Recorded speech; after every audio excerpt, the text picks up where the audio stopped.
কিন্তু আমি মনে করি তারা দেশের জন্য, আমরা যারা আছি আমাদের জন্য তারা যে আত্মত্যাগ করেছেন, আমাদের কর্তব্য, আমাদের দায়িত্ব এই মানুষগুলোর পাশে যতটুকু সম্ভব দাঁড়ানো, যতটুকু সম্ভব সহযোগিতার হাত বাড়িয়ে দিয়ে তাদের পাশে দাঁড়ানো। আমি মনে করি দলমত নির্বিশেষে আমাদের সকলের এটি দায়িত্ব। আমরা আমি একটি রাজনৈতিক দলের সদস্য। মঞ্চে যারা বসে আছেন রুহুল কবি রিজভী সাহেব সহ এখানে আরো নেতৃবৃন্দ আছেন, বিএনপির বেশ কয়েকজন নেতৃবৃন্দ আছেন, আমরা সকলে একটি রাজনৈতিক দলের সদস্য, রাজনৈতিক কর্মী। দল হিসাবে আমরা দেশের জন্য, দেশের মানুষের জন্য বিভিন্ন সেক্টর ওয়াইজ আমরা বিভিন্ন পলিসি দেই। জনগণের সমর্থন নিয়ে একটি রাজনৈতিক দল হিসাবে আমরা যখন জনগণের সমর্থন নিয়ে সরকার গঠন করতে সক্ষম হই, তখন সেই পলিসিগুলো যেগুলো আমরা দেই সেই পলিসিগুলোর মাধ্যমে আমরা দেশের জন্য বা মানুষের জন্য ভালো কিছু করার চেষ্টা করি, বাস্তবায়নের চেষ্টা করি।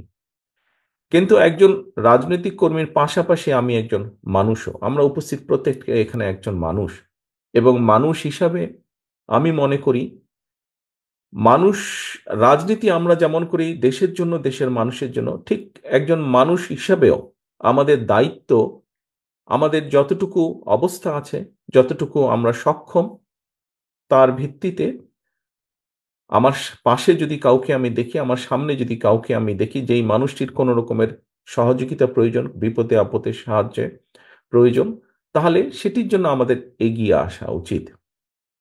শুধু মানুষ নয়, আল্লাহ আমাদেরকে সৃষ্টি করেছেন সৃষ্টির সেরা জীব হিসাবে, এবং সেই জন্যই আমাদের কর্তব্য শুধু যে মানুষের বিপদের পাশে দাঁড়ানো তা নয়, আল্লাহর সৃষ্টি প্রতিটি সৃষ্টির পাশে আমাদের দাঁড়ানো।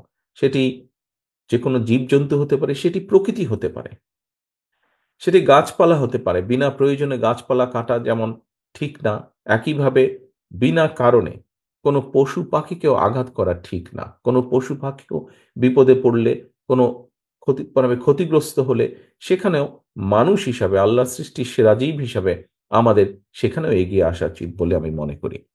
আজকে আমরা কয়েকজনকে বিগত স্বৈরাচার আন্দোলনে কয়েকজনকে যারা মাঠে ছিলেন, এরকম কয়েকজন মানুষকে আমরা সহযোগিতার জন্য চেষ্টা করছি।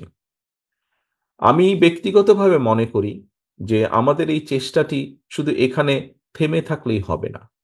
এখানে আজকে দুজন ব্যক্তি, দুজন তরুণ আমাদের সামনে বক্তব্য দিয়েছে।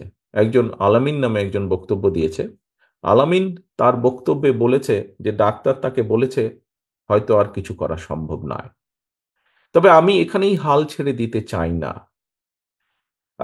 আজকে আমরা এখানে হয়তো হুইল চেয়ার দিচ্ছি কারণ তাদের কোনো কারণে তারা পঙ্গুত্ব বরণ করেছেন। সায়েন্স বর্তমানে অনেক দূর এগিয়ে গিয়েছে। আমি দৃঢ়ভাবে বিশ্বাস করতে চাই যে আজ না হলেও কাল, কাল না হলেও পরশু হয়তোবা আমরা এমন কোনো চিকিৎসা তাদেরকে দিতে সক্ষম হব যে চিকিৎসার সুবিধার কারণে তারা হয়তো আবার আগের মতন হাঁটতে চলতে ফিরতে পারবেন নিজের পায়ে, হুইল চেয়ারের প্রয়োজন হবে না। আমি এভাবে জিনিসটিকে দেখতে চাই।